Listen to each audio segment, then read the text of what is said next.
waxaa jiray barnaamij su-aalo badan ay ka imaadeen oo aan sameeyey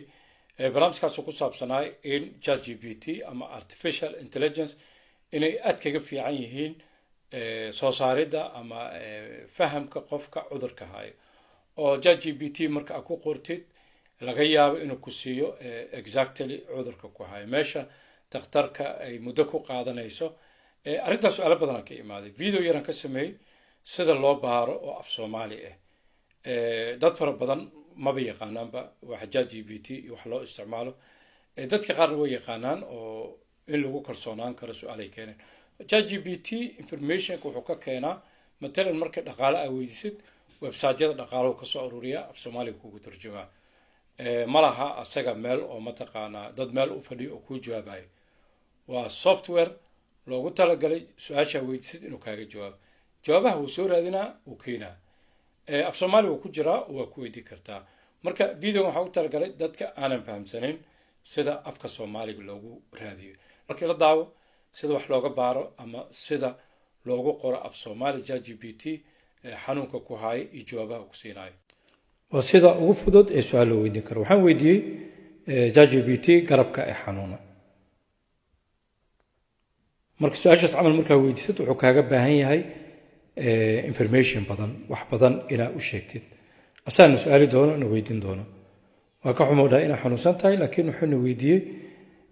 garabka ku xanuunaya ma garabka midiga iyo bidix xanuunka goorta ugu bilowday inaan shil galay ama dhaawac i gaaray iyo waxyaabahaas marka wuxuu isku dayaa in informationkan aan siiyo aniga waxyaabahan mataqaanaa oo iga aruuriyey macluumaadka inuu haddana dib ula noqdo oo website-yada ka soo raadiyo saas ku raadiya xanuunkii ahaayo marka hadda wuxuu sugaa aniga inaan u jawaabo garabka laga haayo iyo goorta ugu bilowday garabka midig waayo xanuunka mar walbana xanuunkaas aan dareemaa ma aha xanuun mar imaaday baxay ma waa xanuun joogtaa waayo marka wuxuu ku siinaa jawaabta kuu soo raadinaa mar kastoo aa wax weydiiso oo kuu jawaabana wuxuu kuu sheegaa ama advice ama mataqaana waano in aad dhakhtarkaada la xiriirtid laakiin asaga wuxuu isku dayaa in wax badan kaa qanciyo informationna badan ku siiyo hadda waa garab xanuun laakiin qofkii ku qoro wax cudure information badan oo siinaa marka waa fahmuu dhahay xanuunka garabka waxa laga yaabaa dhahay daal ama shaqo culus inaan galay garabka saas iyo xanuunay muruqa ama seedaha garabka waxa laga yaabaa dhahay dhibaato lafaha qoorta hadii ku xanuunaysa xataa garabka waxa laga yaabaa inuu xanuun marka waxyaabaha xanuunada jiro uu ku sheegaa kadib wuxuu sameynaa calculation ama wuu soo koobaa wixii dhan maadaama uu su-aalna weydiin xanuunka nooc uu yahay asagaa jawaabna siinaayo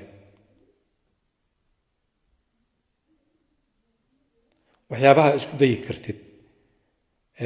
in baraf aad saartid in mataqaana biyo kulaal in physiotherapy ama jimicsi aad samaysid waxyaabahaas ku siinaa ujeeddada hadda u sameynayo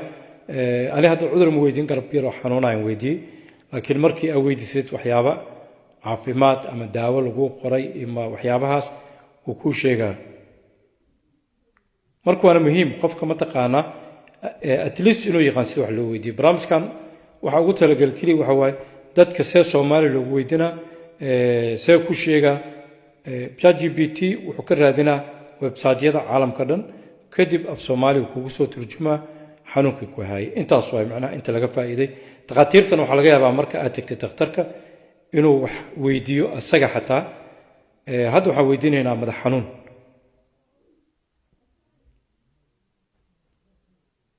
marka madax xanuun